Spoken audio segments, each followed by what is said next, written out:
आइए रुक करते हैं देश विदेश की कुछ खास अपडेट्स की ओर। बांग्लादेश में सैन्य तख्ता पलट, सेना ने संभाला मोर्चा, पुलिस की जगह भी की गई सेना की तैनाती। बांग्लादेश के प्रधानमंत्री ने इस्तीफा दे दिया है। भारी हिंसा के बाद पीएम शेख हसीना का इस्तीफा सामने आया है। इससे पहले सेना प्रमुख वकार उज्जमान हसीना को 45 मिनट के अंदर इस्तीफा देने के लिए अल्टीमेटम दिया गया था। बांग्लादेश आर्मी चीफ ने हसीना से कहा था कि उनको सम्मानजनक तरीके से इस्तीफा देकर सत्ता से हट जाना चाहिए। उन्हें लगा ये मुस्लिमों की जमीन है। नजूल बिल पर अखिलेश यादव का सीएम योगी पर तंज। समाजवादी पार्टी के राष्ट्रीय अध्यक्ष अखिलेश यादव ने नजूल विधेयक को लेकर उत्तर प्रदेश के मुख्यमंत्री योगी आदित्यनाथ पर तंज कसा है। अखिलेश ने कहा कि यूपी सीएम को लगा कि नजूल का मतलब मुसलमानों की जमीन है। अखिलेश ने कहा कि मुख्यमंत्री जी कितने समझदार हैं। उन्हें लगा नजूल उर्दू शब्द है। अधिकारी समझाते रहे कि नजूल का मतलब कुछ और है। सोचो, जो व्यक्ति शब्द नजूल को लेकर पूरा प्रयागराज खाली करा रहे हैं, गोरखपुर खाली करा रहे हैं, मुझे लगता है कि गोरखपुर में उनका निजी स्वार्थ है या उनके सहयोगियों का स्वार्थ है। सुप्रीम कोर्ट के फैसले का मायावती ने किया विरोध, जाने बीएसपी सुप्रीमो ने क्या कहा। बीएसपी सुप्रीमो मायावती ने आरक्षण को लेकर सुप्रीम कोर्ट के फैसले पर असहमति व्यक्त की है। उन्होंने कहा कि वो अदालत के एससी जाति के बीच उपजाति विभाजन करने के फैसले से सहमत नहीं है। उन्होंने कहा कि अदालत के फैसले से कहीं न कहीं आरक्षण को खत्म करने का प्लान है। भतीजे को साइड करने के बाद पवार के निशाने पर देवेंद्र फडणवीस। महाराष्ट्र में विधानसभा चुनाव से पहले शरद पवार एनसीपी को मजबूत करने में जुटे हैं। उन्होंने भतीजे अजित पवार के गुट के विधायक बाबा जानी दुर्राजनी और पीपड़ी चिंचवंड के पूर्व नगर सेवकों को अपनी पार्टी में शामिल कर लिया है। अब शरद पवार गुट ने बीजेपी नेता समरजीत घाटगे को पार्टी में शामिल होने का ऑफर दिया है। ये ऑफर 2 बार दिया गया है, लेकिन अभी तक उसे स्वीकार नहीं किया गया। मुस्लिम भाइयों का अधिकार छीनना चाहती है बीजेपी, हम करेंगे विरोध। समाजवादी पार्टी के मुखिया अखिलेश यादव ने सोमवार को कहा कि केंद्र सरकार संसद में जो 1995 के वक्फ एक्ट में संशोधन बिल ला रही है, हमारी पार्टी उसका विरोध करेगी। उन्होंने आरोप लगाया कि बीजेपी मुसलमानों का अधिकार छीनना चाहती है। वहीं सरकार का मानना है कि संशोधन वक्फ के कामकाज में पारदर्शिता, अधिक जिम्मेदारी लाने के लिए किया जा रहा है।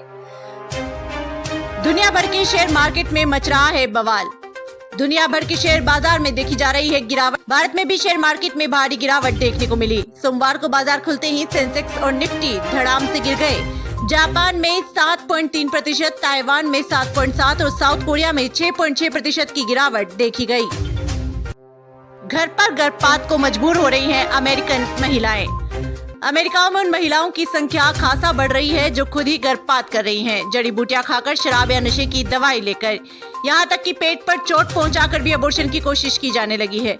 दुनिया के सबसे मॉडर्न देश कहलाते अमेरिका में अबॉर्शन हमेशा से गैरकानूनी नहीं था। 2 साल पहले अमेरिकी सुप्रीम कोर्ट ने गर्भपात पर पाबंदी लगाते हुए राज्य को अपनी तरफ से कानून में गड़बड़ करने की छूट दे दी है और इसके बाद से वहाँ बड़ा बदलाव हो रहा है। गर्भपात तो अब भी हो रहे हैं, लेकिन घरेलू तरीकों से। कई बार मामले इतने बिगड़ जाते हैं कि महिलाओं को अस्पताल जाने की नौबत आ जाती है। रोज वैली चिटफंड घोटाले का पैसा लौटा रही सरकार, सहारा के जमाकर्ताओं की बड़ी उम्मीदें। सरकारी जांच एजेंसी प्रवर्तन निदेशालय ईडी रोज वैली चिटफंड घोटाले के जमाकर्ताओं को 12 करोड़ लौटाने की तैयारी कर रही है। ऐसे में सहारा के निवेशकों के लिए भी आस जगी है। सरकार सहारा समूह के जमाकर्ताओं को रिफंड का पैसा CRSCS पोर्टल के जरिए लौटा रही है। सीएम अरविंद केजरीवाल को राहत नहीं, याचिका खारिज। सीबीआई की गिरफ्तारी को दी थी चुनौती। दिल्ली के मुख्यमंत्री अरविंद केजरीवाल को कोर्ट से झटका लगा है। दिल्ली उच्च न्यायालय ने दिल्ली आबकारी नीति मामले में सीबीआई द्वारा अरविंद केजरीवाल की गिरफ्तारी को बरकरार रखा है। सीएम केजरीवाल की तरफ से इस गिरफ्तारी को चुनौती देने के लिए याचिका दायर की गई थी, जिसे कोर्ट ने खारिज कर दिया है।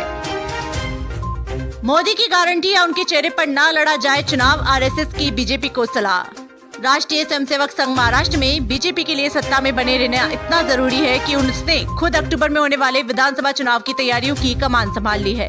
वैसे इस आशय की अटकलें हवा में तैर रही थी, लेकिन अब इसकी पुष्टि हो गई जब मुंबई और पुणे में हाल ही में हुए बीजेपी कोर कमेटी की बैठक में संघ के पदाधिकारी भी शामिल हुए। इन बैठकों से पहले बीजेपी नेता और राज्य के उप मुख्यमंत्री देवेंद्र फडणवीस की नागपुर स्थित मुख्यालय में संघ के वरिष्ठ पदाधिकारियों के साथ गुपचुप बैठक हुई थी। देश दुनिया की तमाम बड़ी खबरों से जुड़े रहने के लिए देखते रहिए पीटीवी हिंदुस्तान। यदि आपने अभी तक आपका अपना YouTube channel PTV Hindustan subscribe नहीं किया है तो अभी सब्सक्राइब कर लें, बेल आइकन जरूर दबा दें।